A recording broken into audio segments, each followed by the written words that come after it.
Shallu ala Nabi Muhammad. Di situ ada makalah yang menyebutkan arih nafsaka minat tadbir. Istirahatkanlah dirimu dari ngatur. Jadi manusia jangan sok ngatur.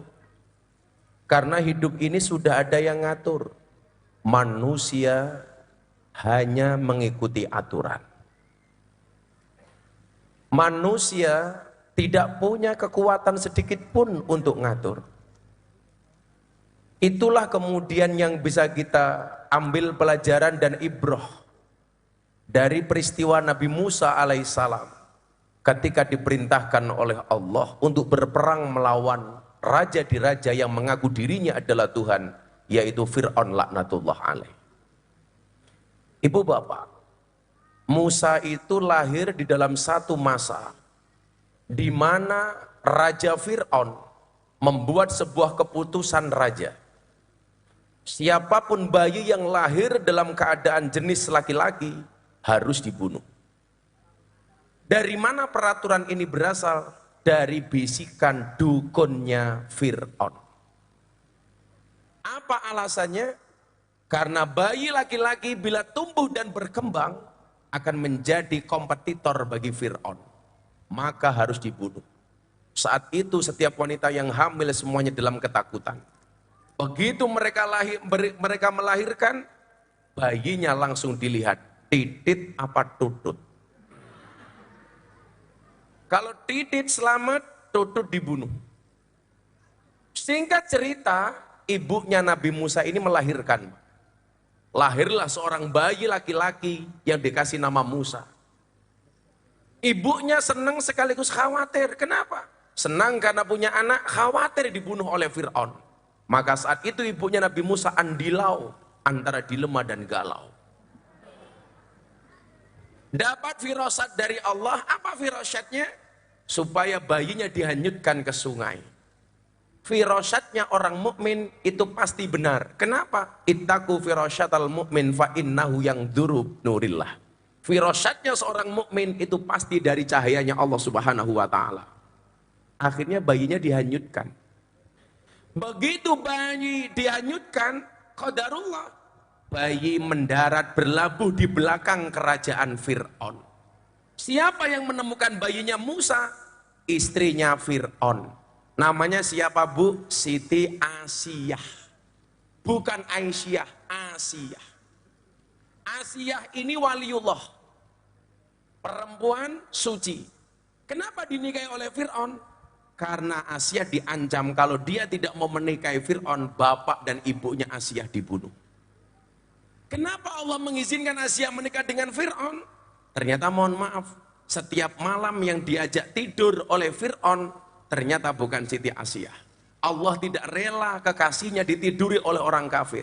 Siapakah yang ditiduri oleh Fir'aun? Perempuan yang wujudnya diserupakan dengan Siti Asiyah. Karena Asiyah nggak mungkin campur dengan Fir'aun. Sebelum saya lanjutkan, kok ada ya Gus? Suaminya orang kafir, suaminya jelek kok istrinya solehah. Ini gambaran Pak.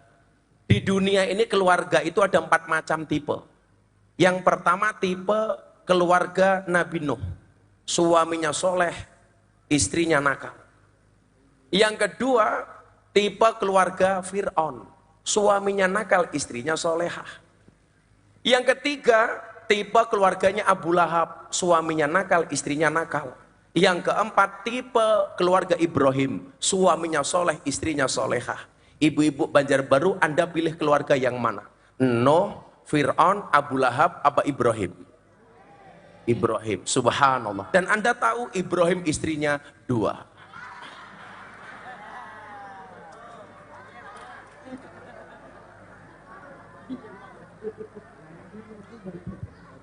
Ibu-ibu langsung seteriak, nggak jadi Ibrahim Gus, Abu Lahab juga nggak apa-apa. Ibu, di Jawa itu ada istilah, laki-laki istrinya 4, Superman. Istrinya 3, Powerman. Istrinya 2, Gentleman. Istrinya 1, Cemen. Ibu-ibu Banjarbaru pilih suaminya Superman apa Cemen?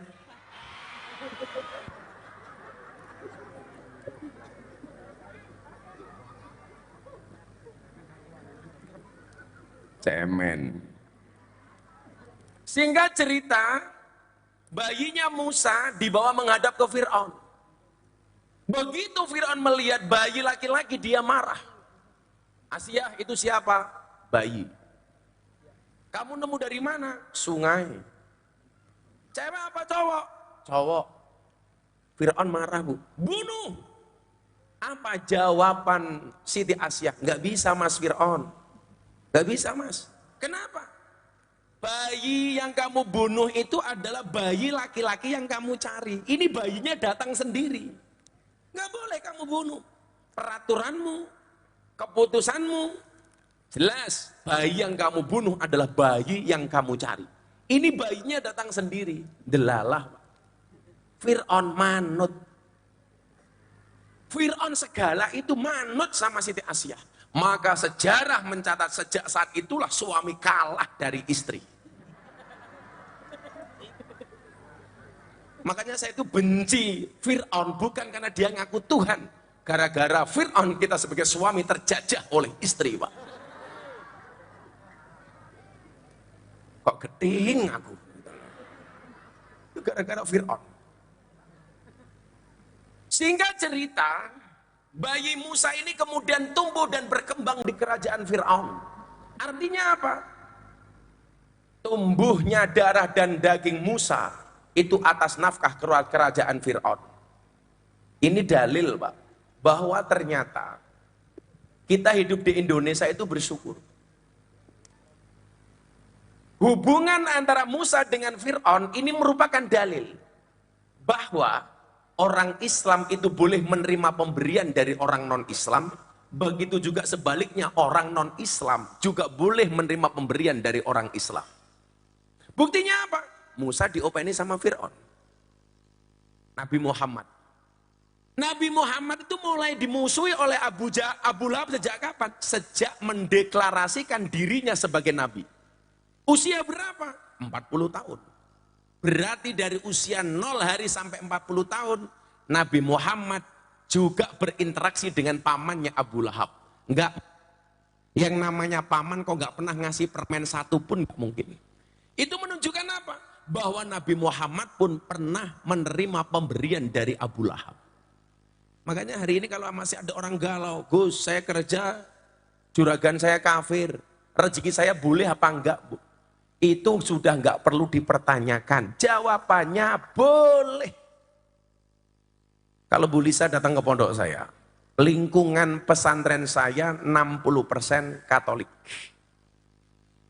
Pak Prabowo datang ke tempat saya bulan 4 tahun 2023, saya bikin acara Syawalan Akbar. Yang ceramah saya sama Pendeta Gilbert Lumindau. Pak Prabowo kaget, Gus, ini pengajian kenapa ada pendeta? Lingkungan saya 60% Katolik, Pak. Pak Prabowo terpukau. Sebelah kiri saya itu rumahnya pendeta. Sebelah selatan rumah saya rumahnya pendeta. Utara rumah saya kuburan.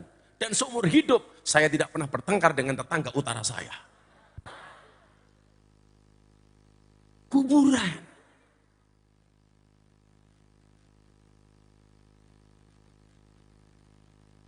Yang mau saya ceritakan bukan itu. Nabi Musa tumbuh dan berkembang di kerajaan Fir'aun. Sampai akhirnya Nabi Musa diangkat menjadi nabi. Allah perintahkan kepada Musa, Musa perangi Fir'aun. Ini kalau pakai logika, Pak, Musa nggak akan terima. Pelajarannya apa? Menerima perintah Allah itu jangan menggunakan akal, tapi harus menggunakan hati. Contoh, Pak, Nabi Ibrahim lagi sayang-sayangnya sama anaknya Ismail, diperintah oleh Allah. Ibrahim, potong leher anakmu Ismail.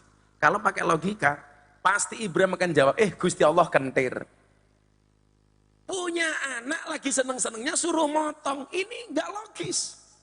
Diterima oleh Ibrahim menggunakan hati. Sami'na wa ata'na, karena ini perintahmu, aku jalankan ya Allah perintahmu, akan kupotong anakku Ismail. Dan ternyata apa?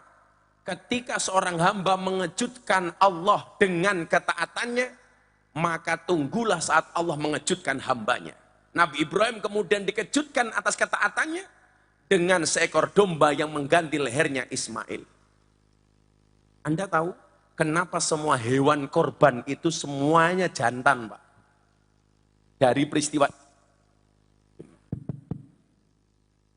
cek. Semuanya jantan. Unta jantan. Sapi jantan. Kerbau jantan. Domba jantan. Kambing jantan. Pertanyaan saya Bu Liza, kenapa semua hewan korban jenis kelaminnya jantan? Soalnya kalau betina, jangankan berkorban, mengalah saja tidak pernah mau.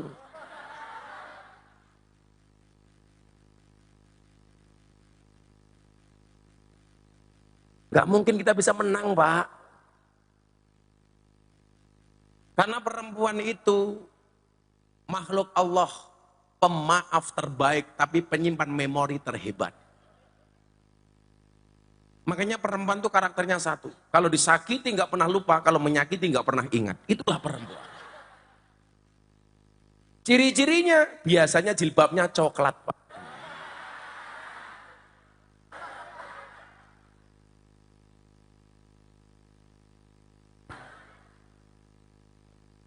Yang jilbabnya hitam insya Allah lebih parah.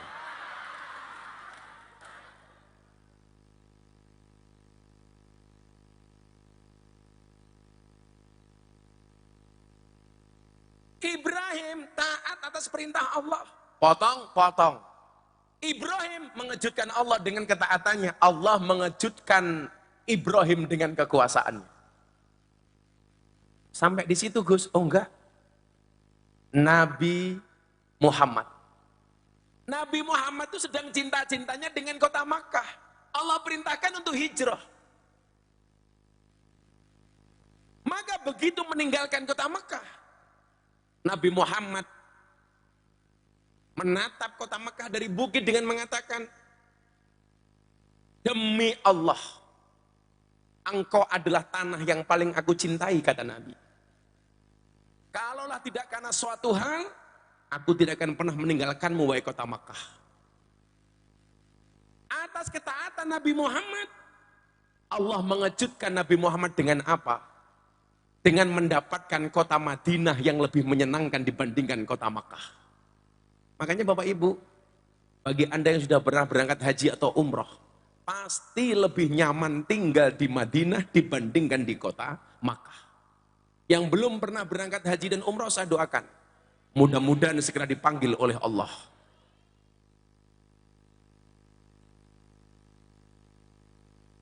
Untuk ziarah Makkah Madinah. Cangkemmu kesusu amin no.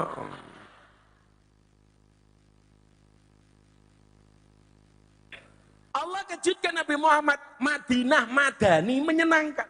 Saya itu berulang kali berangkat ke Mekah ke Madinah. Tetap hati saya itu berlabuh di kota Madinah. Rasanya adem, ayem, asik. Kenapa kemudian demikian? Karena Allah mengejutkan Nabi Muhammad dengan kuasanya, dengan kehadiran kota Madinah. Disitulah kemudian saya teringat dengan doa Nabi. Allahumma habib ilainal Madinah kahubbina ila Makkah au asyad. Ini adalah ajaran mencintai negaranya. Ya Allah ya Rabb, anugerahkanlah kepadaku untuk mencintai kota Madinah sebagaimana aku mencintai kota Makkah. Ini wawasan kebangsaan, Bu. Makanya kalau hari ini ada orang mengatakan cinta kepada negara kok nggak ada dalilnya, jelas salah. Yang membuat saya lucu apa? Kita cinta sama Palestina, mencintai Palestina nggak cari dalil, kenapa untuk mencintai bangsamu cari? Kita sama-sama mencintai Palestina atas agresi militer Zionis Israel.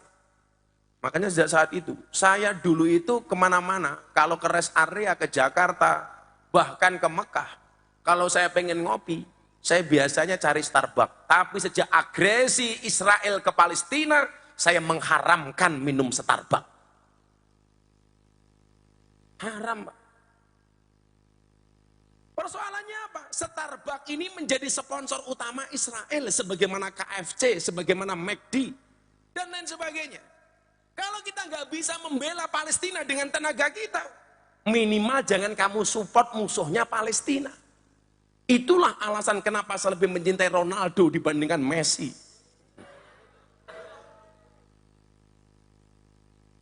Ronaldo nyumbang Palestina, Pak. Messi enggak. Ronaldo pemain terbaik dunia, Messi pemain terbaiknya FIFA. Beda, Pak. Makanya kemarin final Madrid di London saya nonton, Pak. Di London, Pak, masa di TV ya. Menghina amat, Pak. Makanya saya punya istilah, aku Madrid, kamu Barcelona. Aku sudah merit kok, kamu masih berkelana.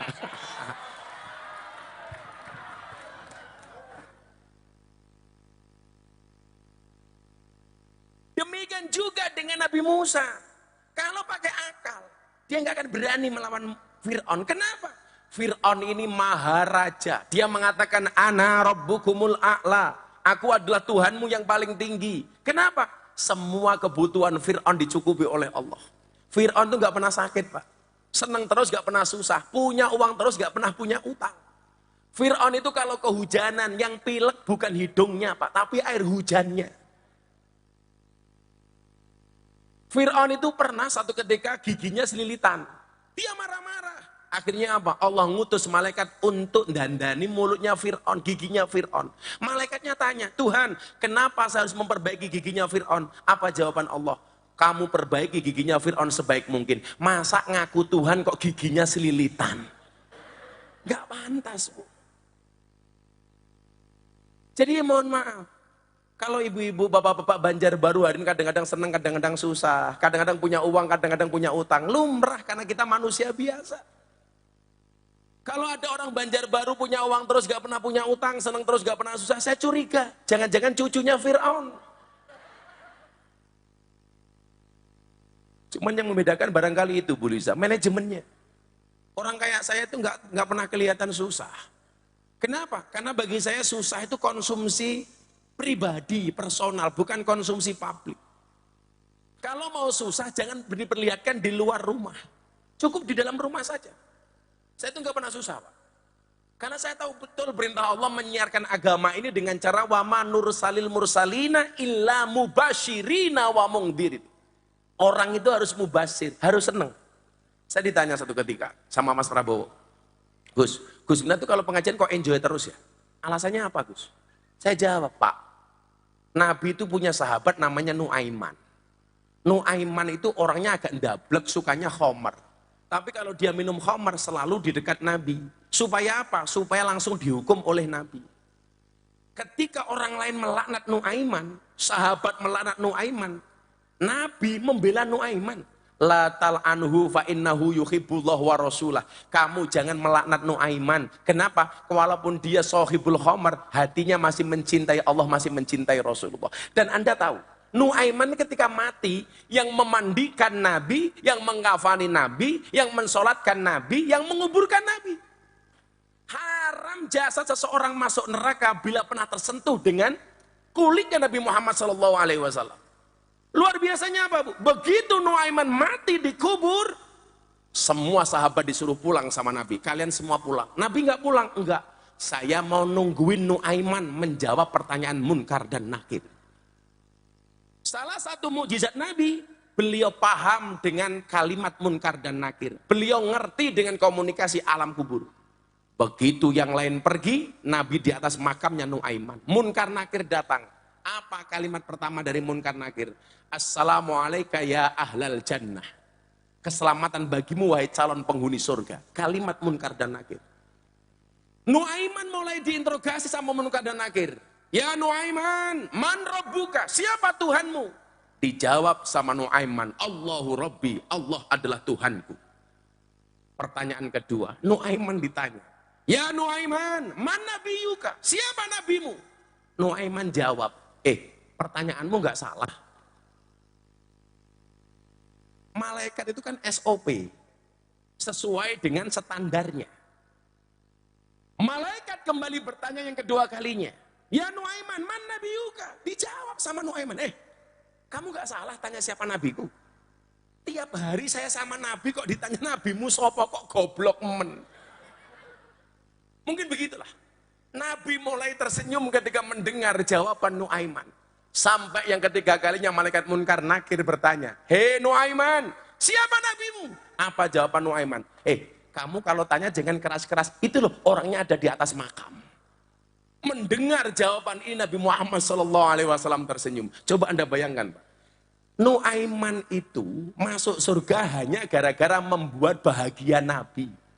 Padahal yang paling dicintai oleh Nabi itu bukan istrinya, bukan anaknya, tapi umatnya.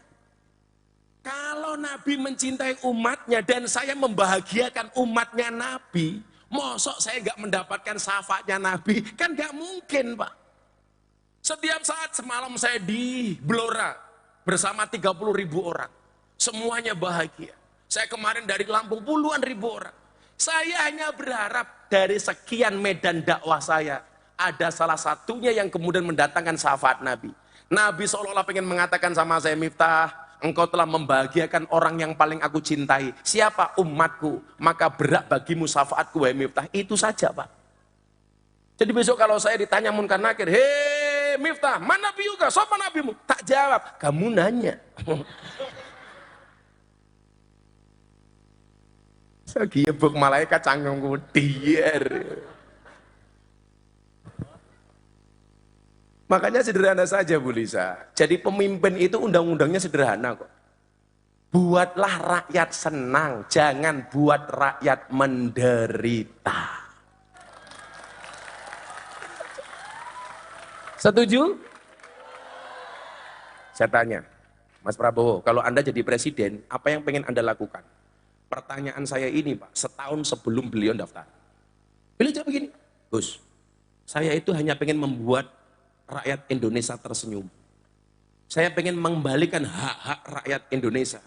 Dan kalau sudah rakyat Indonesia mendapatkan haknya, kembali tersenyum, saya pengen meninggal dalam keadaan tersenyum, Gus." Itu kalimat Pak Prabowo. Maka saat itu saya bilang, "Pak, Bapak gak butuh nyalon presiden, tapi saya rakyat Indonesia yang minta Bapak menjadi presiden." Saat itu kalimat saya. Makanya gampang saja Bu Liza. Undang-undangnya pemimpin itu harus membuat senang. Makanya kalau pengen membuat senang rakyat, syaratnya satu, dirinya harus selesai dengan kepentingan pribadinya. Kenapa saya dukung Pak Prabowo saat itu? Karena Pak Prabowo itu sudah finish by himself, sudah selesai dengan urusan pribadinya. Makanya pemimpin yang ideal menurut saya adalah pemimpin yang kaya baru jadi pemimpin, bukan jadi pemimpin baru kaya. Betul Pak? Kalau kayak anggota DPR sekarang kan lucu, mau nyalon DPR utang. Begitu dilantik jadi anggota DPR, SK-nya masuk bank untuk membayar utang. Akhirnya begitu menjabat, tidak berpikir memakmurkan rakyat, tapi balik ke utang. Bisa ngelangel. Saya dulu Pak, bangun rumah sama bangun masjid. Setelah besok ulang tahun pondok saya itu bulan depan, September. Yang akan dihadiri sama Pak Jokowi dan Pak Prabowo. Kan aku AKBP, aku kayaknya Bapak Presiden. Sombong. Waktu saya mau bangun masjid sama rumah, ini bingung, bangun rumah dulu apa masjid dulu? Istri saya tanya, "Beb." Istri saya manggil saya Beb, Bu. Saya manggil istri saya Say. Bukan sayang, syaitanir rajim.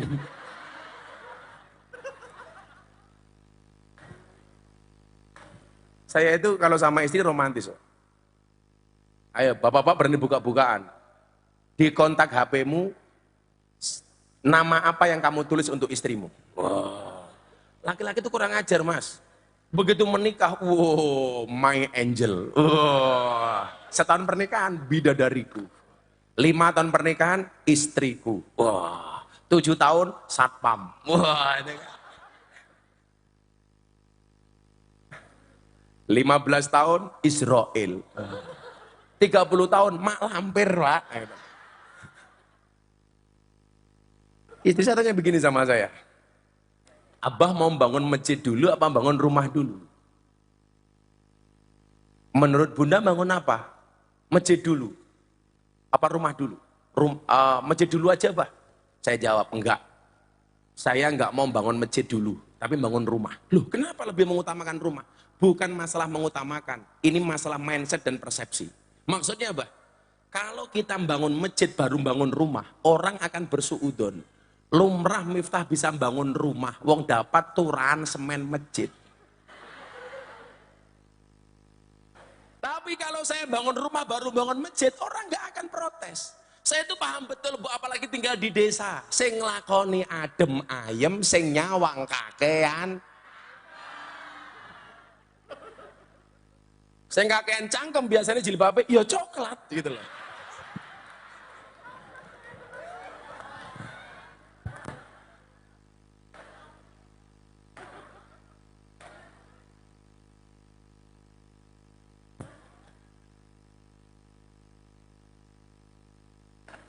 Nah,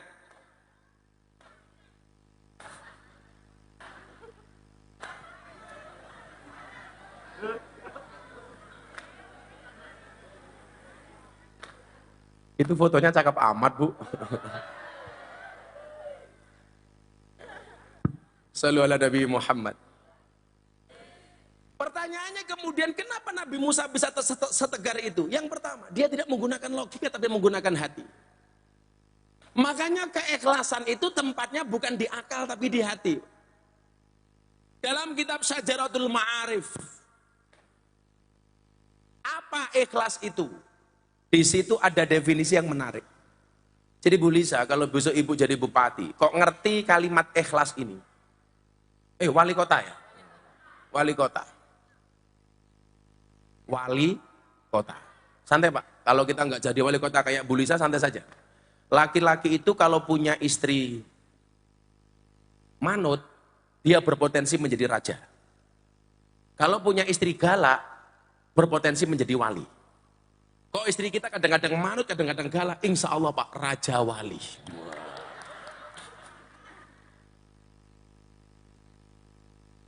Makanya saya meyakini suami yang punya istri galak, insya Allah besok di akhirat seksanya akan dikurangi oleh Allah. Kenapa? Karena selama di dunia sudah sangat tersiksa. Coba, ini undang-undangnya Bu Lisa besok jadi wali kota. Ikhlas. Ikhlas itu seperti keset. Dijak-injak tetap welcome. Welcome, Pak. Ikhlas itu diam.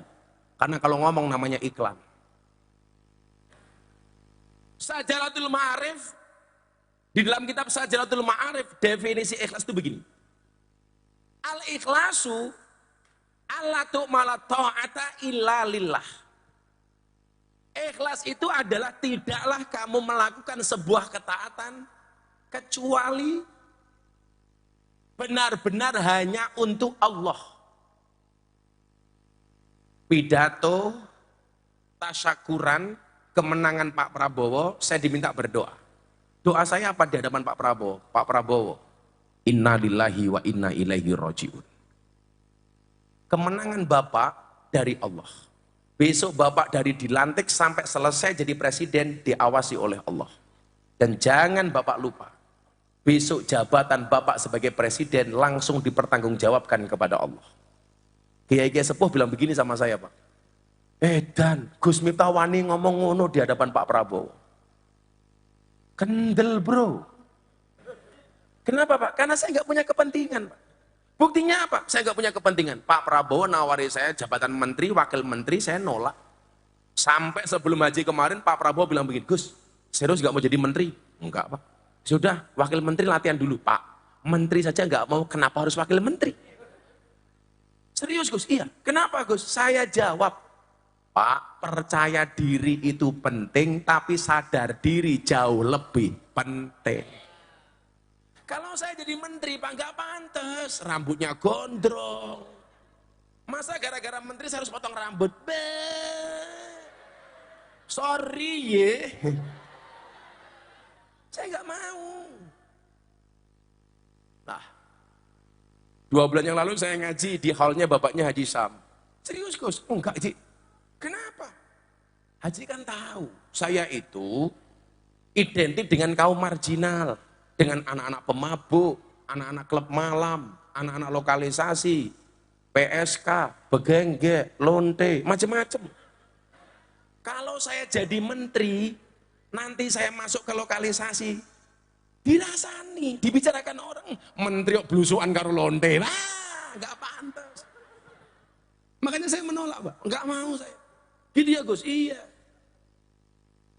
Justru saya bilang sama Mas Prabowo, Mas, wani milih, wani nagih. Maksudnya apa Gus? Saya dulu yang milih Bapak. Saya akan nagih Bapak dan memastikan bahwa program-program Bapak dilaksanakan dengan baik untuk rakyat. Makanya saya malam ini saya bilang, nanti malam acaranya apa? Acaranya Bu Lisa. Lisa siapa? Lisa Halabi. Mau ngapain? Nyalon wali kota. Ingat Bu Lisa, jenengan ngundang saya, itu berarti memastikan programnya Bu Lisa harus benar-benar dijalankan. Yang ngawasi salah satunya adalah Gus Miftah. Setuju? Kabar baiknya adalah kalau saya ada waktu, insya Allah setahun sekali kita pengajian bersama Bu Lisa. Kalau saya ada waktu. Nah, Allah tu'mala ta'at illa lillah. Tidaklah seseorang itu melakukan ketaatan kecuali karena Allah. Kalau jadi wali kota karena Allah enteng. Makanya saya bilang, mapan dulu baru nyalon jadi pemimpin. Nabi Muhammad itu kaya baru jadi nabi. Nabi Muhammad itu jadi pedagang 25 tahun, jadi nabi hanya 23 tahun. Jadi pedagang dulu kaya, Bu. Bagaimana nggak kaya? Nabi Muhammad begitu menikah dengan Siti Khadijah, mas kawinnya berapa? Ada yang mengatakan 20 ekor unta, ada yang mengatakan 100 ekor unta. Kalau 20 ekor unta saja, mohon maaf, satu unta harganya 50 juta, berarti mas kawinnya Kanjeng Nabi berapa, Mbak? 1 miliar rupiah. Itu menunjukkan bahwa Nabi itu kaya. Tapi kenapa Gus kok Nabi doanya Allahumma ahyini miskinan wa amitni miskinan wa syurni mal masakin. Ya Allah, hidupkan aku dalam keadaan miskin, matikan aku dalam keadaan miskin, kumpulkan aku di padang mahsyar bersama orang miskin. Karena Nabi kaya minta miskin. Kalau jenengan yang miskin gak usah berdoa minta miskin. Belum berdoa sudah diijabah. Oh miskin doa minta miskin.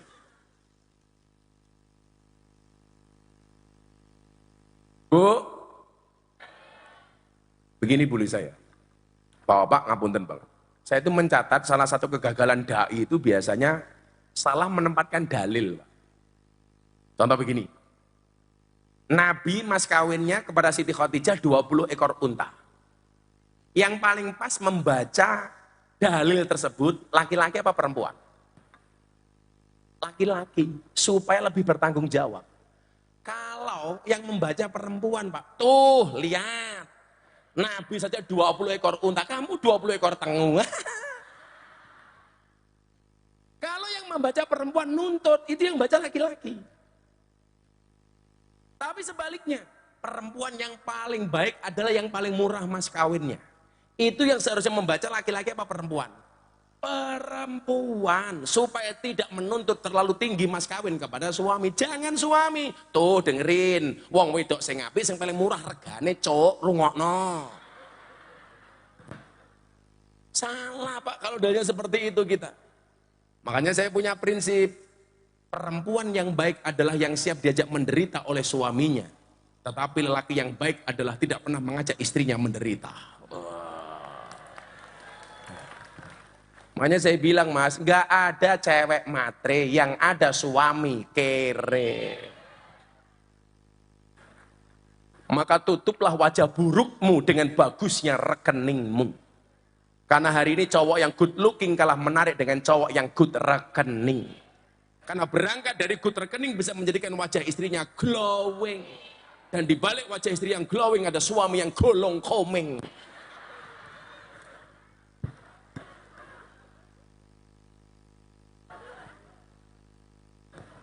Pak, santri saya tanya begini. Bah, saya mau tanya, apa Li? Kenapa di dalam surga itu ada bidadari, Wa min hurin in pasti jawabannya. Bidadari. Kenapa nggak ada bidadara? Kalau kita doa, apa itu Pak? Doa kamilin di bulan Ramadan itu. Apa coba doanya? Wa min hurin in mutazawijin. Pasti bidadari. Kenapa nggak ada bidadara? Ternyata jawabannya sederhana Bapak Ibu. Orientasi laki-laki dan perempuan itu beda. Puncak kenikmatan laki-laki itu adalah perempuan. Sementara puncak kenikmatan perempuan adalah harta, tahta, lazada, shopee, dan promo-promonya.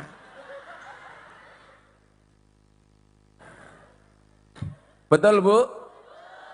Makanya perempuan sekarang tuh jarang ke mall, jarang ke pasar. Tapi tiap hari shopee-nya datang terus.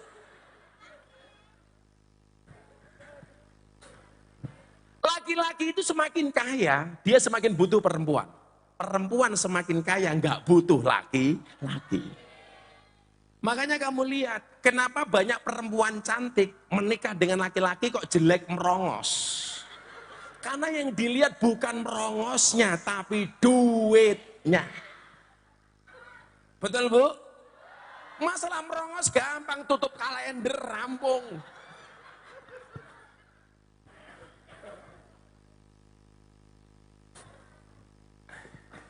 Perempuan sekarang itu suka dengan suami yang pinter cari uang, tapi nggak boleh pegang uang. Lah kalau perempuan pengen mencari suami yang pinter cari uang, tapi nggak boleh pegang uang, gampang, menikahlah dengan tuyul. Karena perempuan begitu Pak. Kalau uang sudah masuk istri, nggak mungkin kembali. Karena perempuan itu matematikanya tambah-tambahan sama kali-kalian. Nggak ada pengurangan apalagi pembagian. Jangankan uang suami Pak, uangnya anak lebaran loh, hilang Pak. Hilang. Anak saja ditipu apalagi suami Pak. Kok geting? Makanya kalau lebaran, kok istri sedang sungkem Pak, waduh, Bapak betul-betul harus menikmati Pak. Kapan lagi makhluk terkuat di planet bumi menyerah di hadapan kita Pak? Itu hanya lebaran pagi hari Pak, siang hari berani lagi Pak. Makanya begitu istri, Pak minta maaf, mau darah, ayo, tutup no. Kapan lagi? Sepinter-pinternya kiai Pak, dibentak istrinya, goblok mendadak Pak. Itu kiai Banjarbaru Pak. Kalau kiai Jogja, insya Allah lebih parah Pak.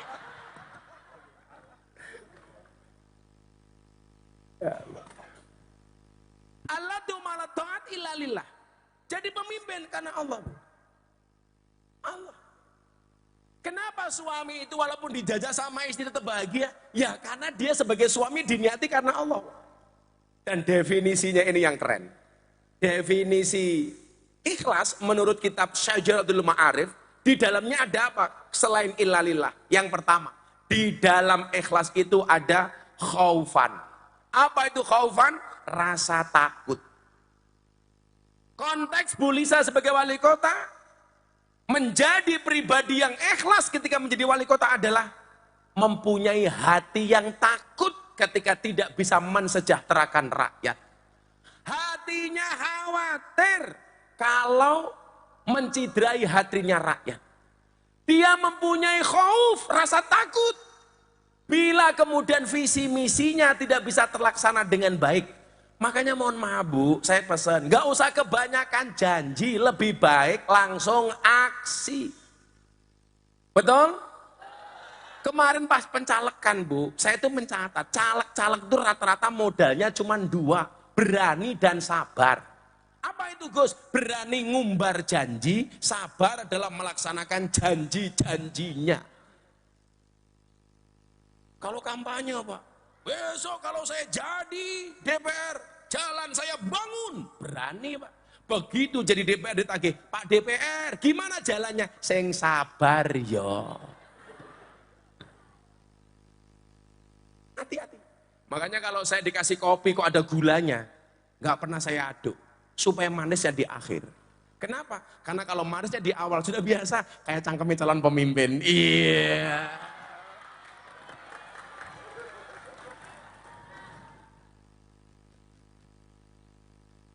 Makanya nggak usah janji-janji mengundang Gus Miftah, tahu-tahu datang, kan keren ya Bu ya. Tak bantu Bu Lisa, neng ya tambahi. Cadro santai, nanti nyanyi sama saya, santai. Sudah dikasih uang saku belum? Podo.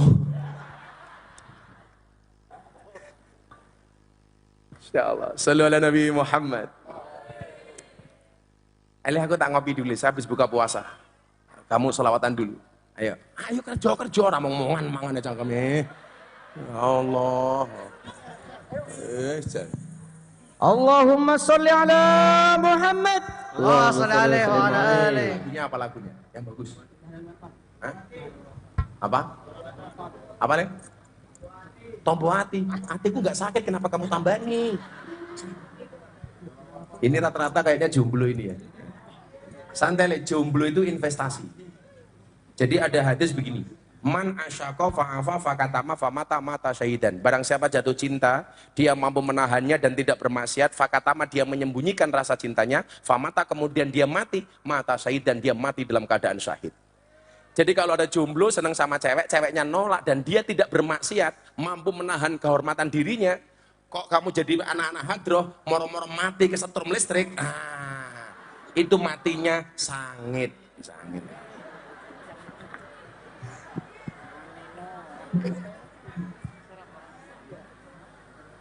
Sifatnya murid bisa enggak? Sifatnya murid ingkang raiso. Pantes murah. Raiso. Wis saisomu terserah wis. Kok kopi ini wis adem ya? Wis gelas angkringan. Masa saya ngundang wali kota Banjarbaru Bu Lisa gelasnya angkringan. Desa. Gue cangkir saya ngapik to yu.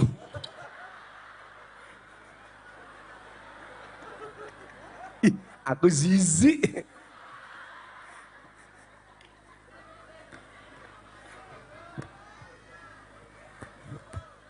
Apa Bu?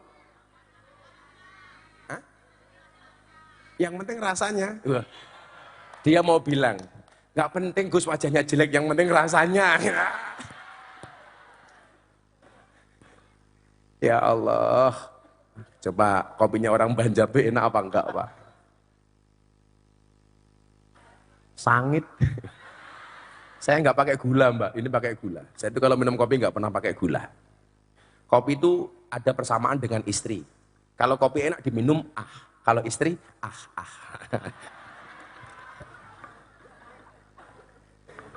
Saya kalau minum kopi pahit. Kopi pahit, Mas. Kenapa kopinya harus pahit? Karena Bu Lisa sudah manis.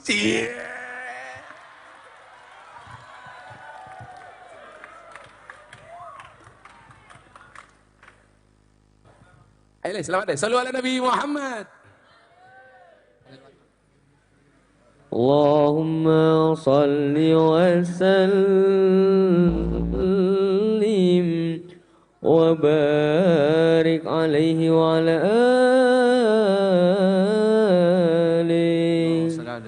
alihi. Ya lal watan, ya lal watan, ya lal watan, minal iman, minal iman, ibadu al watan, ya lal watan, ya lal watan, ya lal watan, hubbul watan minal iman, wa la takun minal iman, ibadu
Itulah hari kemerdekaan kita, hari merdeka nusa dan bangsa, hari lahirnya bangsa Indonesia. Merdeka, kali merdeka tetap merdeka, selama hayat masih dikandung badan. Kita tetap setia mempertahankan Indonesia. Kita tetap setia membela negara kita. Semuanya 17 Agustus tahun 45, itulah hari kemerdekaan kita, hari merdeka nusa dan bangsa, hari lahirnya bangsa Indonesia. Merdeka, sekali merdeka tetap merdeka, selama hayat masih dikandung badan. Kita tetap setia mempertahankan Indonesia. Kita tetap setia membela negara kita. Sallu ala Nabi Muhammad. Kok kopi pahitnya nggak datang ya?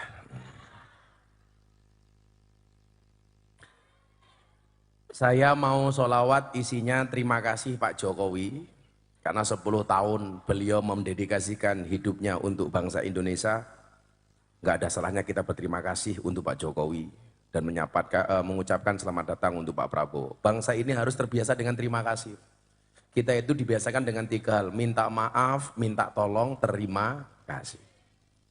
Saya pengen sholawatan, tapi saya pengen flashnya semuanya dihidupkan. Yuk. Sallu ala Nabi Muhammad. Cah terus siap-siap. Engkau tak sangoni santai wae. Semuanya diangkat. Yang ngangkat flash HP sahabatnya Gus Miftah. Yang nggak ngangkat flash HP sahabatnya Samsudin. Oh, tenan. Semuanya diangkat. Sana sebelah mana Bu Lisa sana? Sana sebelah mana? Sana sebelah mana sana? Oh timur. Ini bener saya madep ngidul ini bener ya. Semuanya diangkat. Salatullah salamullah ala taha Rasulillah Rasulillah.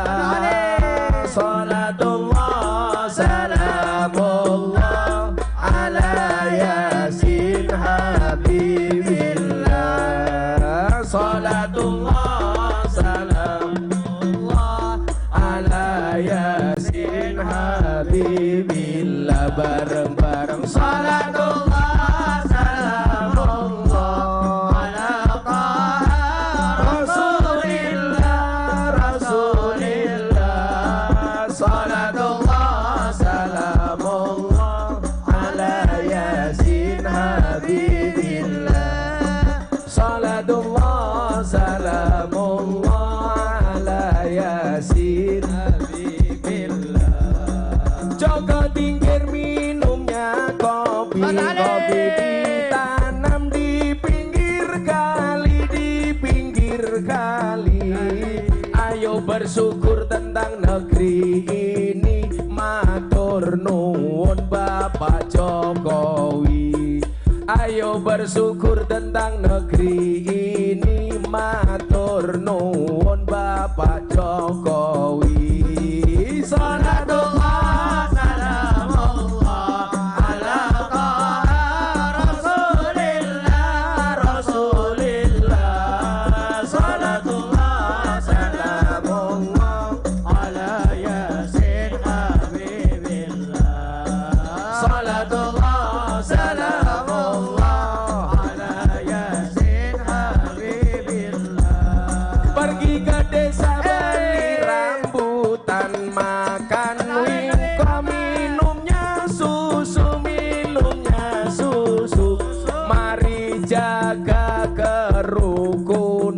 bersama Pak Prabowo Indonesia maju.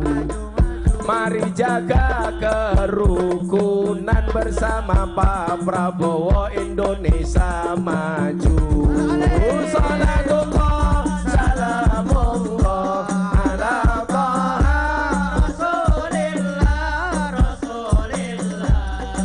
Salatullah salamullah ala Yasin Habibillah.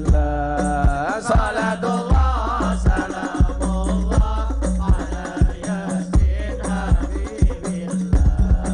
Minum kopi rasanya nikmat, makan roti minumnya susu. Mari ngaji dan bersolawat lisahalapi untuk Banjarbaru. Mari ngaji dan bersolawat lisahalapi untuk Banjarbaru.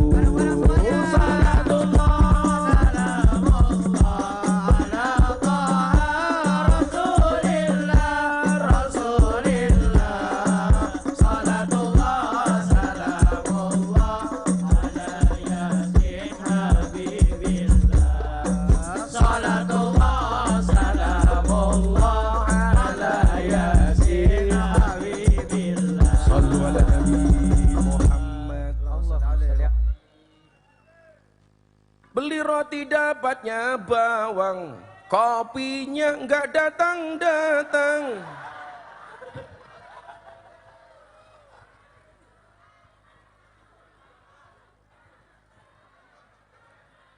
Kere. Angel.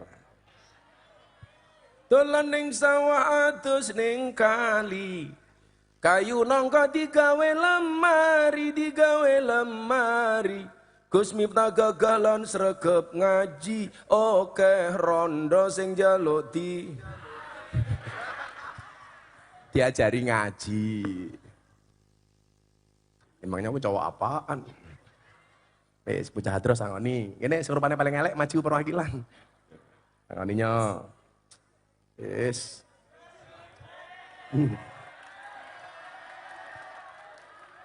Kok melu-melu nganggo blangkon, kan aku jadi malu. Namamu siapa? Woko. Woko aslinya mana Woko? Aslinya? Bapak Ibu? Oh Klaten. Pantes. Rupamu kaya undi-undi. Oh Woko. Kamu udah berapa tahun di sini Woko? Mulai lahir? Jaluk mikir kuwi, kayak cangkeme Woko lho mikir. Woko udah nikah belum? Udah nikah belum? Sudah. Lah, rupa kaya ngene kok ya payu. Sing rabi khilaf ketok ibu jone iki. Ya. Kamu udah nikah? Sampun. Oh. Namamu Woko siapa? Parwoko. Oh, Parwoko. Masa wong Banjarbaru jenenge Parwoko. Bojomu jenenge sapa? Dewi Setianingrum. Halah. Mesti bojomu ayu. Insyaallah. Lah sing lanang elek, sing wedok ayu kuwi sesuk sing lanang mlebu surga mergo bersyukur. Karena punya istri cantik. Istrinya masuk surga karena bersabar. Di bojo rupane kaya ngene iki lah ya. Ya Allah. Bojomu lemu apa guru? Alhamdulillah Lemu. Bayangno, Woko cilik bojone lemu lak malam Jumat, lah kaya ana lombok ning dhuwur tahu to. Sangoni. Yes. Sangoni piro iki? Ya wis. Tak sangoni $200 Singapura. Ngono ya bocah. Lah, matur sembah Gus. Kowe kaget ra nyekel dolar? Aja mau lempet-lempet goblok, malah diumel-umel kaya nyekel. Ngeter Gus niki. Berapa ayu ning warung kuwi? Nggih, mboten. Kowe ngene tak pilih. Tak kei $200 apa sejuta? Niki mawon. Oh niki mawon pinter. Niki mawon. Lah ya iki wae iki 2,5 juta rupamu. Kene Mas Saka. Rasa deloki wae kowe dhuwit kok palsu matamu palsu iki lho. Nggih, matur nuwun Mas Saka. Cair. Yes. Lumayan, sak grup $200 kok. Tapi mau Bu Lisa tak WA kok. Itu nanti dipotongkan dari amplopnya hadroh ya Bu. Ora. Ya Allah. Kopi itu kalau panas Bu harus diminum. Karena ada penelitian, seorang laki-laki yang sehari minum kopi 3 cangkir akan terlihat lebih muda dibandingkan kakeknya. Itu.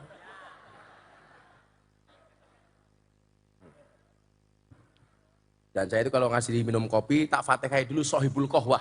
Yang membuat kopi dulu tak fatihai.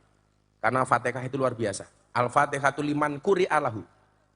Fatihah itu bagi siapapun yang mau membacanya. Salah satu kehebatan fatihah itu adalah kopi panas, bacakan fatihah 100 kali, langsung dingin.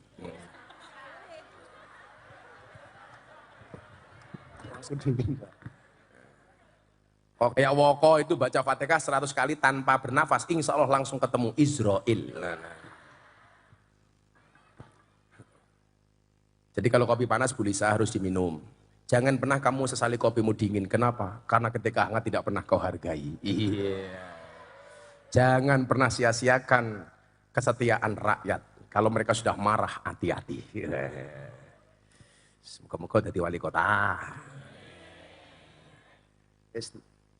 Santai mawon Bu, lak wancine dadi lek ya dadi. Lanjut ngajine. Lanjut nggih. Sampai jam 10. Berarti kurang 5 menit.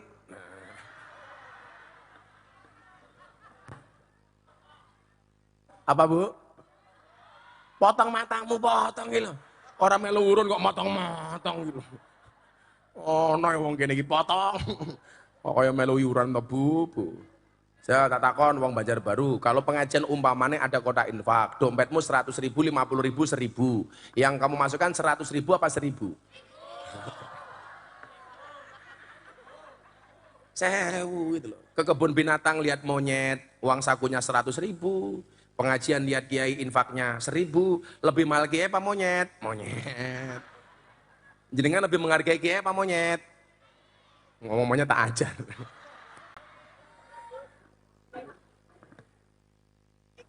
Allah tu'mala ta'ila lillah. Tidaklah menjalankan ketaatan kecuali karena Allah yang di dalamnya ada khaufan, rasa takut. Maka nyuwun sewu. Ketika ditanya, ikhlas itu lebih takut apa lebih cinta Gus? Ternyata ada terusannya Pak. Khaufan, rasa takut, au rojaan, ada rasa harap, asa, au mahabbatan, atau rasa cinta, au hayaan, atau rasa malu. Jadi di dalam ikhlas itu ada khauf, takut, ada roja, harap, ada mahabbah, rasa cinta, ada haya, rasa malu. Nah, kok pemimpin korupsi itu jelas dia nggak punya mahabbah kepada rakyat, nggak punya rasa cinta kepada rakyat. Kok ada pemimpin yang korupsi jelas dia nggak punya rasa malu. Makanya saya bilang malu itu penting Pak. Makanya dulu kenapa Gus Dur pernah bilang DPR itu kayak taman kanak-kanak. Karena nggak punya rasa malu. Anak itu kan biasanya rasa malunya kecil. Yang nggak punya rasa malu itu biasanya hanya 3 orang. 1 anak kecil, 2 binatang, 3 wong edan. Jadi kalau ada pemimpin korupsi berarti randuwe isen. Kalau dia nggak punya malu berarti kaya cah cilik, kaya kewan utawa kaya wong edan. Nggak malu. Loh, saya itu Bu. Terakhir saya berbicara di hadapan presiden itu di acara buka puasa bersama di Istana Negara. Pak Presiden bersama semua menteri termasuk Pak Prabowo hadir. Saya bilang, salah satu hal yang perlu ditanamkan kepada anak bangsa itu adalah rasa malu. Dulu mbah-mbah kita membuat Indonesia merdeka, angkat senjata nih. Saya pernah cerita sama mbah saya di Ponorogo, kacang tanah untuk melawan Belanda di 10 November. Itu diasmak sama kiai, kemudian dilempar ke Belanda dengan kalimat takbir Allahu Akbar. Kacang tanah ini berubah jadi granat, jadi bom. Kenapa seperti itu Bu? Orang-orang dulu itu mohon maaf, mulutnya itu kalau doa barangkali nggak fasih. Tapi hatinya bersih, makanya doanya cepat diijabah. Ternyata ada dasarnya Pak. Ad-du'a min salimil jinan aqrabu lil qabul min fasihil lisan. Doa yang dipanjatkan oleh orang yang hatinya bersih lebih cepat dikabulkan oleh Allah dibandingkan dari doa yang dipanjatkan oleh orang yang lisannya fasih. Makanya begini Bu Lisa, kalau Bu Lisa pengen nyalon wali kota, kalau minta doa, carilah kiai yang soleh. Kalau minta petunjuk, carilah kiai yang alim. Apa bedanya alim sama soleh? Beda. Alim kuwi pinter tapi ibadahnya biasanya pas-pasan. Wong soleh itu ibadahnya wapi tapi biasanya ora tek pinter. Lho malah cengengesan gitu. Tak buala nganggur lho kowe. Jadi kalau Bu Lisa, aku pengen hatinya tenang didoakan. Carilah kiai yang soleh. Kalau di Jogja itu orang yang ngurusi orang mati namanya Mbah Mudin, Mbah Kaum, Mbah Rois. Kalau di Banjarbaru namanya apa, Pak? Yang ngurusi orang-orang, kalau orang meninggal, dia menyediakan kain kafannya, bungkus, ngedusi. Itu. Kaum pemandian. Mbah-mbah kaum pemandian itu biasanya nggak begitu alim, tapi soleh. Kadang-kadang kalau memberangkatkan jenazah, kalau berdoa nggak fasih. Allahumma inna nas'aluka salamatan fid dinina wa fiatang fil jasadina. Tapi mohon maaf, Pak, cepat dikabul oleh Allah. Kenapa? Walaupun lisannya nggak fasih, tapi hatinya bersih. Kalau orang sekarang kayak awake dhewe iki bocah-bocah hadroh, ini lisannya fasih, tapi hatinya nggak bersih. Ya beda. Makanya kalau Bu Lisa minta doa ke saya itu kurang pas. Kalau minta strategi kampanye main menang piye? Loh. Menjadikan Pak Prabowo presiden aja bisa kok, masa jadikan Lisa wali kota nggak bisa?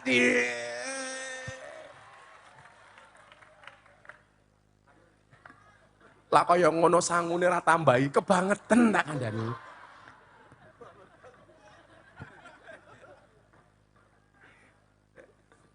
Oh, strateginya begini. Oh, di sana ada orang NU segini, Muhammadiyah segini, yang enggak NU Muhammadiyah segini.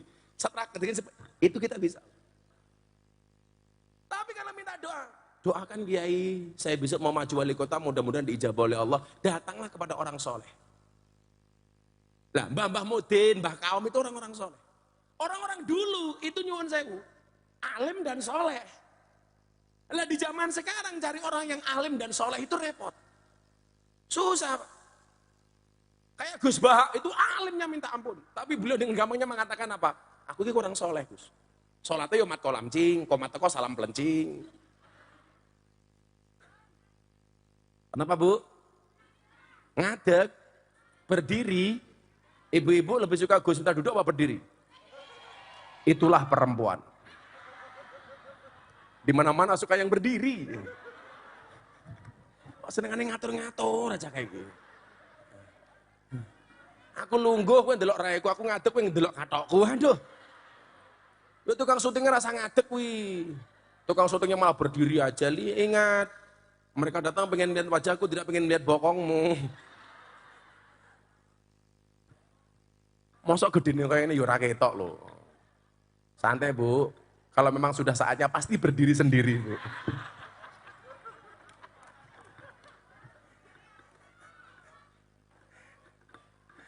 Sallu ala Nabi Muhammad.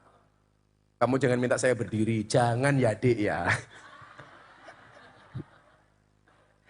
Gak bisa Yura, gak bisa. Ya Allah.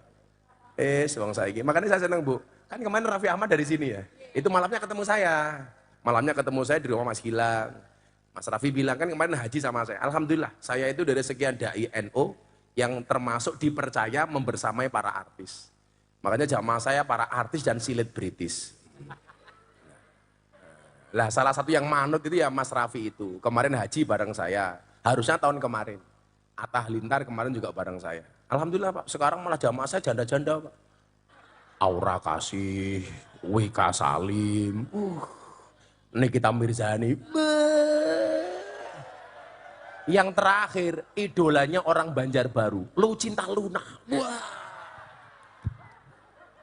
wahyu Pak, dirangkul ya busine metu. Atul. Saya itu senang membersamai orang-orang kayak mereka itu. Contoh begini, kayak orang itu kan agak underestimate dengan Nikita Mirzani. Wah mulutnya kayak gitu. Kalau saya beda. Saya itu orang yang optimis. Melihat peluang dalam masalah. Kalau orang pesimis melihat masalah dalam peluang. Makanya katakanlah begini, oh daerah sana itu kayaknya belum milih saya. Bu Lisa mengatakan begitu, oh ini peluang. Jangan dilihat masalahnya, tapi lihatlah sebagai sebuah peluang. Nah, Nikita Mirzani itu Pak, itu lulusan Gontor sampai kelas 3 Sanawiyah, DO. Jadi kelas 3 Sanawiyah dia keluar. Seandainya dia lulus sampai aliyah, mungkin gedenya kayak Mama Dedeh. Tapi ya manut Mbak. Kamu malam Jumat kamu baca Yasin, Nyai, nggih Mbah. Kamu sholat, ya sholat. Kamu sodakoh itu ada pantai asuhan, ya sodakoh. Ya gede. Pahalane goblok. Kok ngomong susu nih cangkeme woko iki lho. Ngawur woko iki. Kok apane kurang ajar. Pahalane bro, kok malah apane. Kayak kemarin saya ngopi sama Nikita, malah difoto sama orang diposting, cie Gus kita ngopi susu. Padahal kopi tok. Akhirnya saya jawab, iya kopi susu, kopinya saya minum, susunya tak lirik.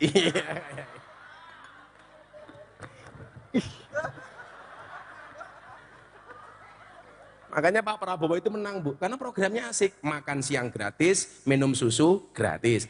SD, SMP, SMA suka dengan program makan siang gratis. Bapak-bapak suka dengan program susu gratis. Ya maklum lah Bu, laki-laki itu seperti soda. Kalau ketemu susu pasti gembira.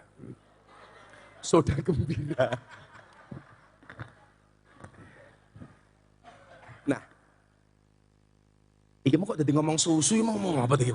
Gara-gara kok ngadeg iki mau lho jadi mancing-mancing wae lho rondo kuwi jan. Contoh bedanya alim sama soleh begini. Nabi Daud itu tipikal nabi yang soleh, tapi nggak begitu alim. Nabi Sulaiman itu nggak begitu soleh, tapi alim. Makanya bahasa Al-Qurannya apa? Fafahamna Sulaiman. Karena Nabi Sulaiman itu alim. Saya kasih contoh Mbak Lisa. Satu ketika ada kakak beradik, kakaknya namanya Kubro, adiknya namanya Sugro. Kubro dan Sugro ini sama-sama hamil, meteng. Bahasa Jawanya ngandut. Bahasa Jawanya yang lebih halus namanya anggarep beni. Kalau menstruasi, bahasa Jawanya halus anggarep sari. Kalau meteng, anggarep beni. Beda, itu Jawa halus ngono le. Anggarep beni. Kalau mens, itu anggarep sari. Kalau besok di surga, bidadari nggak ada yang men. Baik menstruasi maupun mensret-mensret, nggak ada. Ini sama-sama hamil melahirkan. Bayi itu kan begitu lahir Pak, wajahnya sama. Bayi itu podo, makanya kenapa kalau di rumah sakit dikasih gelang sebagai penanda. Oh ini anak Kubro, ini anak Sugro. Singkat cerita, Kubro dan Sugro ini pergi ke hutan. Delalah bayinya dijejer, salah satu bayinya dimakan harimau, dimakan macan. Bayinya tersisa satu. Kubro dan Sugro rebutan bayi. Iki anakku, iki anakku. Enggak ketemu Pak jalan keluarnya. Bayinya itu digendong sama adiknya namanya Sugro. Akhirnya diputuskan dibawa ke mahkamah pengadilan Nabi Daud alaihissalam di kerajaan. Bayi dibawa Pak. Nabi Daud, kami punya selisih pendapat. Jadi kalau orang berselisih pendapat diselesaikan di MK, itu dari dulu sudah ada Pak. Mahkamah Konstitusi. Makanya kalau kamu cintamu ditolak, kamu santai saja. Ya Allah, bila dia jodohku jadikan dia istriku. Namun bila dia bukan jodohku, mbok dicek lagi ya Allah.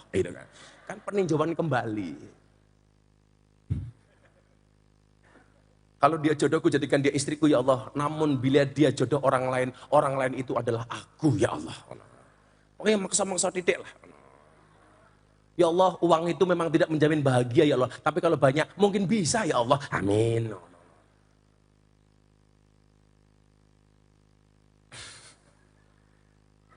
Singkat cerita bayinya di sidang taruh di tengah. Nabi Daud tanya, ini bayinya siapa? Kubro angkat tangan, bayi saya Nabi. Sugro adiknya nggak mau kalah, bayi saya. Ditanya, alasan ini bayi kamu apa Sugro?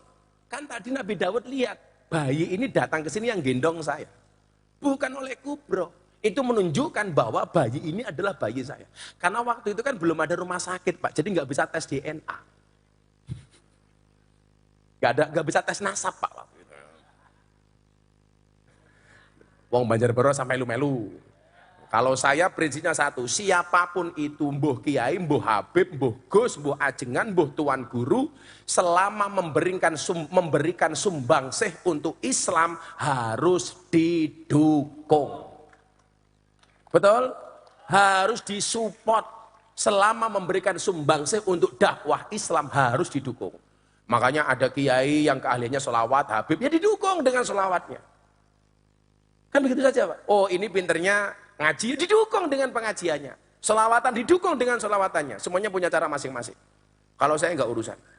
Orang itu entah bener sampai Kanjeng Nabi apa orang, tetapi dia memberikan sumbangsih untuk agama, wajib kita dukung. Serok sampai melu. Miftahke mbahe sapa to? Orang mbahku lonte ya ngopo. Santai wae. Kalau saya nggak ada urusan. Saya itu kan master pembulian. Semuanya sudah pernah saya rasakan. Ngaji di klub malam dibully. Jadi korbuser masuk Islam dibully. Saya ceramah di gereja dibully. Saya ribut wayang dengan Ustadz Khalid Basalamah dibully. Saya ceramah di gereja. Dasar Miftah kafir. Saya jawab, hurra bobo, sahadat meneh. Repot. Gitu aja toh Pak. Oh, Bapak kok nesu loh. Dasar Miftah goblok. Hurra bobo goblok kowe laris, kowe Pak, kowe pinter cangkemmu ora payu. Gobloknya dadi kiai ini Prabowo. Piye gagah. Kowe pinter calonmu kalah. Santai aja. Santai aja Bu Lisa. Oh, berarti kelas Bu Lisa kayak Pak Prabowo loh. Pak Prabowo sing kampanye aku, Lisa sing kampanye aku. Lah, kuwi piye? Yes. Ngono ora tambahi.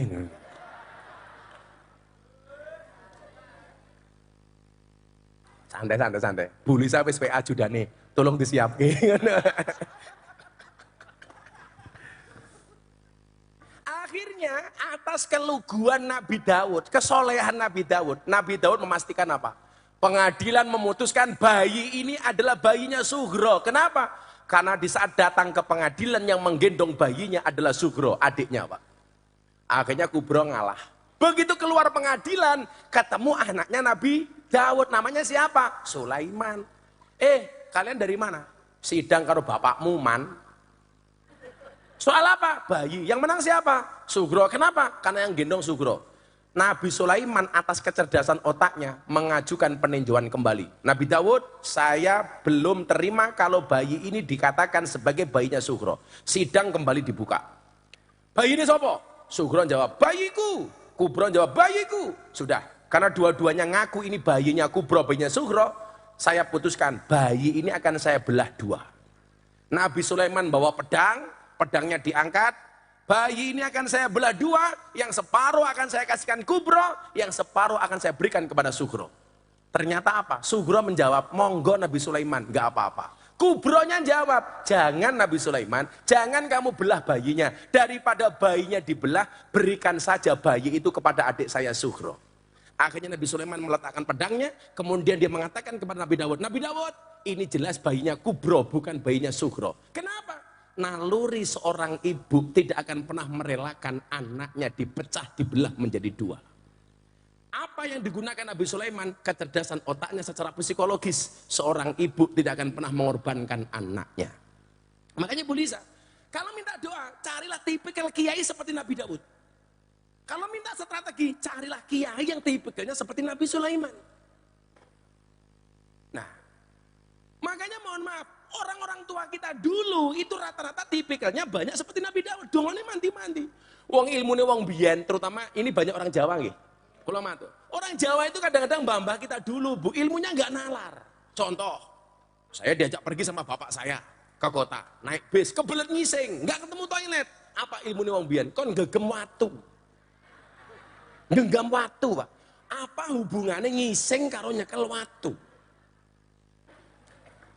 Ya Pak ya? Ning yo mandi. Kenapa? Karena fokusnya beralih dari fokus kebelet ngising, dari fokus nyekeli watu. Lali akhirnya Pak. Loh itu ilmunya mbah-mbah kita dulu Pak. Alah, kalau mata saya merah, saya matur sama mama, matanya abang. Gampang li, wingkit ngising, cekelen bokongmu karo duliten matamu. Karo ndonga abango silitku aja abang mataku. Mari Pak, abango silitku aja abang mataku, abango silitku aja abang mataku. Sampai kepete katut ning mata. Ya mari itu loh. Itu ilmunya mbah kita dulu. Bu Lisa orang Kalimantan tahu nggak diksi cantengan? Jempolnya melentong atau apa itu? Cantengan. Ilmunya mbah kita dulu apa? Kok ngeleboknya bol pitik, Bu. Masukkan pantatnya ayam. Bener Pak ya? Ya mari Pak. Soalnya apa? Anget Pak. Beleng ngono. Jempolnya cantengan malah nyodomi pitik pokoknya. Ya sembuh Pak. Itu ilmunya orang dulu. Yang paling nggak nalar lagi apa? Orang anyang-anyangan. Ilmunya orang tua dulu apa? Jempol kakinya suruh ngareti, ditaleni karet. Apa hubungannya jempol karo anyang-anyangan? Kan harusnya yang ditaleni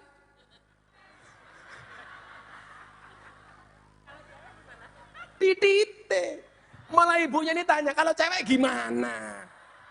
Ya dilepo Bu, dilepo. Karo nyanyi sekop. Malah kalau cewek gimana?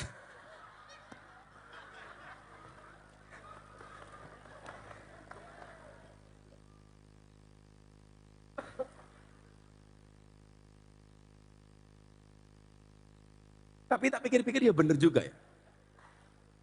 Ternyata memahami agama itu memang tidak boleh hanya dengan mengandalkan otak. Tapi harus menggunakan kearifan lokal. Hati Pak. Contoh begini. Saya kalau ngaji fikih itu. Coba dijawab. Mani itu najis apa enggak? Oh enggak. Yang bilang mani najis berarti raimu najis kok kepiye. Wong kita dari mani kok. Mani itu tidak najis. Tapi kenapa kok wajib mandi? Kencing. Najis apa enggak? Najis. Tapi kenapa enggak wajib mandi? Ternyata jawabannya kalau ini bisa dilogika. Walaupun sebenarnya nggak harus dilogika, perintah agama ini terima saja. Tapi ternyata bisa dilogikakan juga. Kenapa mani itu wajib mandi walaupun nggak najis, sementara air kencing nggak mandi walaupun najis? Ternyata jawabannya sederhana. Karena keluarnya air mani nggak sesering keluarnya kencing. Bayang no, lah mergo air kencing disuruh mandi, sedino kowe adus ping pira yo. Sehari mandi berapa kali Pak gara-gara kencing? Apa meneh sing anyang-anyangen?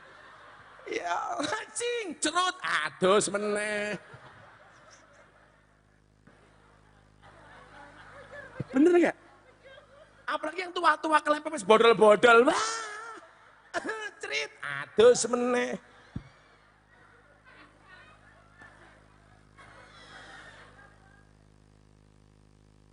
Sementara keluarnya mani kan jarang Pak. Apalagi nggak pernah di rumah kayak saya Pak. Apalagi tua-tua ini Pak. Sebulan pisan ora mesti.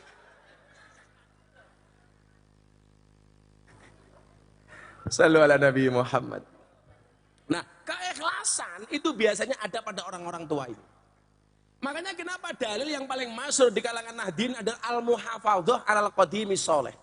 Bagian dari muhafadzah itu adalah menghormati orang-orang tua kita. Mereka nggak fase tapi soleh. Ikhlasnya itu mohon maaf lebih besar dibandingkan kita. Makanya bangsa Indonesia ini bangsa yang soleh. Buktinya apa?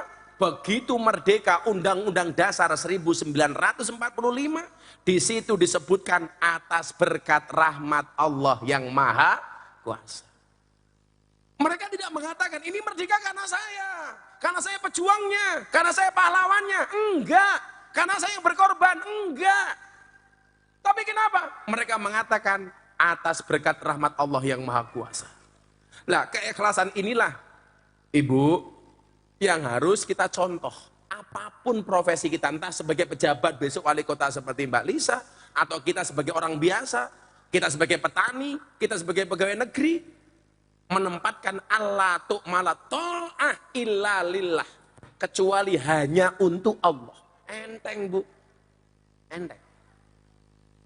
Suami, kenapa kok kita bisa bersabar punya istri cerewet?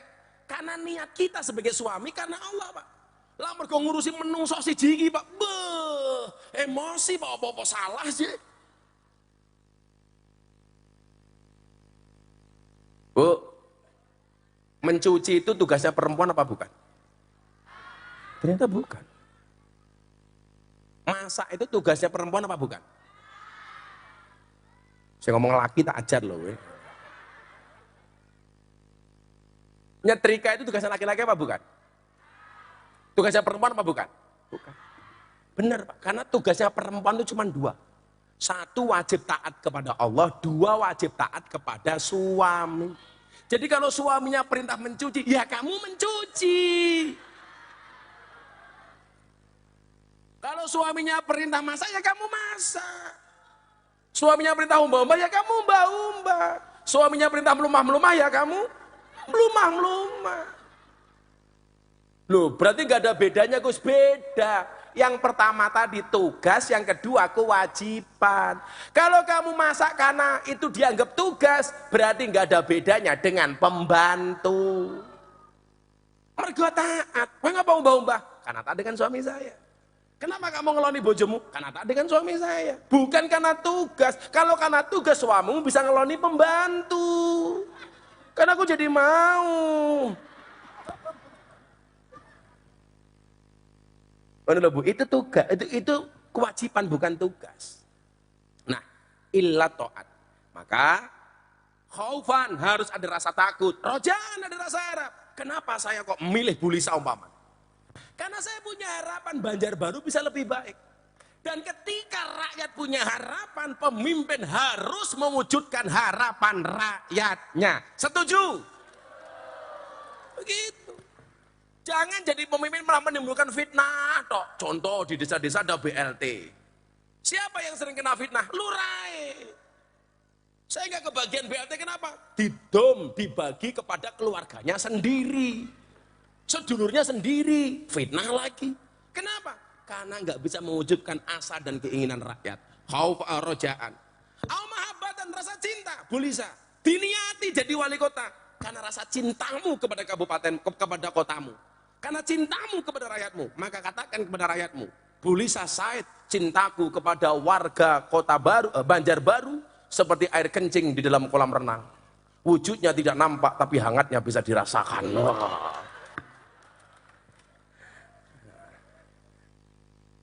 Dan yang keempat adalah auhayaan, karena rasa malu. Malu kalau sudah dipilih, tapi tidak bisa menjahterakan. Makanya ketika Nabi Musa sudah kepepet, dia lari. Ketemu dengan lautan. Pilihannya cuma dua, balik ke cerita awal. Bablas masuk lautan, kembali dihajar oleh Fir'aun. Mereka akhirnya berhadapan-hadapan. Apa yang membedakan antara Musa dengan Fir'aun? Bedanya satu, Pak. Sehebat-hebatnya Musa, sebesar-besarnya, sehebat-hebatnya Fir'aun. Sebesar-besarnya Fir'aun merasa dirinya adalah Tuhan. Sementara selemah-lemahnya Musa, di dalam hatinya ada Tuhan. Siapa yang kemudian dimenangkan oleh Allah? Dia yang di dalam hatinya ada Tuhan. Musa akhirnya menang. Apa pertolongan Allah? Memberikan kejutan atas ketaatan Musa dengan lautan yang terbelah. Dengan tongkat yang digunakan oleh Nabi Musa alaihissalam. Jadi kita begini, kamu kecil tetapi di dalam hatimu ada Allah. Allah akan memenangkanmu. Kamu besar tetapi merasa dirimu orang hebat, Allah akan menenggelamkanmu. Makanya saya bilang, innama amruhu idza arada syai'an ayyaqula lahu kun. Ayyaqula lahu kun. Ayyaqula lahu kun. Kalau Allah sudah menampakkan kun fayakunnya, enggak ada yang tidak mungkin bagi Allah. Allah mampu menjadikan orang miskin jadi kaya raya, Sa'labah. Allah mampu menenggelamkan orang kaya yang sombong, Qarun. Allah mampu menjadikan orang biasa menjadi raja, Daud. Allah mampu menjadikan raja dipermalukan dengan sebegitu hinanya, Fir'aun. Bahkan Allah mampu menjadikan perawan ting-ting gak punya suami, gak pernah disentuh oleh laki-laki bisa hamil. Siapa? Maryam. Tapi please ibu-ibu, anakmu di Banjarbaru jangan ikut-ikutan Maryam. Anakku kayak Maryam. Kenapa bu gak punya suami hamil? Wih diuntal codot. Malah kaya Maryam. Mudah-mudahan Allah mengijabah semua doa dan permohonan kita. Sholli wa sallim daiman ala mada. Sholli wa sallim daiman ala mada. Wal ali wal ashabi man qad wahada. Wal ali qad wahada. Bareng-bareng sholli wa sallim daiman ala mada. Sholli wa sallim daiman ala mada. Wal ali wal ashabi man qad wahada. Wal ali wal ashabi man qad wahada. Saben malam Jumat ahli kubur mulih nang omah kanggo njaluk donga wajan Quran najan sakalimang. Lamun ora dikirimi banjur bali brebes mili bali nang kuburan mangku tangan tetangisan tangan diangkat. Sholli wa sallim daiman ala mada. Sholli wa sallim daiman ala mada. Wal ali wal ashabi man qad wahada. Wal ali wal ashabi man qad wahada. Kebacut temenan ger anak turunku, kowe ora wirang padha mangan tinggalanku. Lamun aku bisa bali ning alam donya, bakal taring kesi donyaku sing isih ana. Sholli wa sallim daiman ala mada. Sholli wa sallim daiman ala mada. Wal ali wal ashabi man qad wahada. Wal ali wal ashabi. Dijawab yang keras. Man qad wahada. Kami cinta tanah air Indonesia. Kami bangga jadi bangsa Indonesia. NKRI akan selalu kami jaga demi kejayaan bangsa Indonesia. Sholli wa sallim daiman ala mada. Sholli wa sallim daiman ala mada. Wal ali wal ashabi man qad wahada. Wal ali wal ashabi man qad wahada. Sallu ala Nabi Muhammad. Bismillahirrahmanirrahim. Allahumma shalli ala sayyidina Muhammad wa ala ali sayyidina Muhammad walhamdulillahi rabbil alamin. Allahumma lakal hamdu wa ilaikal mustaka wa antal musta'an wa la hawla wa la quwata illa billahil aliyil adim wa la hawla wa la quwata illa billahil aliyil adim wa la hawla wa la quwata illa billahil aliyil adim walhamdulillahi rabbil alamin. Melupakan Allah itu dosa, melupakan kedua orang tua itu durhaka, lupakan Bulisa Halabi mana bisa. Terima kasih. Assalamualaikum warahmatullahi wabarakatuh.